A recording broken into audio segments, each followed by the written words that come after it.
ibintu utangiye. Ibyo bintu rwose mama ntago ari byo, nta nubwo mbyizereramo, ahubwo wowe ijye ubyuka ukomesha ndetse usenga. Ibyo bintu ntabwo se Imana yakemera kudusiga. Mwana wanjye, ijambo ryayo niryo rivuga ngo jya yemera ko byose bitubaho, kandi ngo ibintu byose ibihe n'ibibi ndetse n'ibyiza tuba twemerewe kuba twashima Imana. Rero mwana wanjye nanatashye nkipfira, ndumva nta cyaba kirenza. Ahubwo wowe icyo nagusaba wakita kuri murumuna wawe ati se mama kuri kuvuga amagambo ameze nk'ayo ngayo, uzi ko utangiye kuntera ubwoba mama.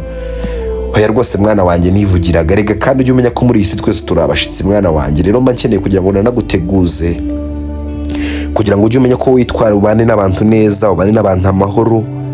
Reba nkuriya mukobwa wambwiraga witwa Sara, urabona agerageza kubana n'abantu, urabona mwahuye ejo bundi nta minsi ishize yaragufashije, buriya akakubereye urugero rwiza rwose mwana wanjye Serge. Ase mama ibyo urimo ni ibiki? Hoya mwana wanjye reka nkubwire ndetse nkubwire kandi ubyumve neza cyane. Hoya rwose mama ibintu uri kumbwira rwose ntabwo ndi kubyumva.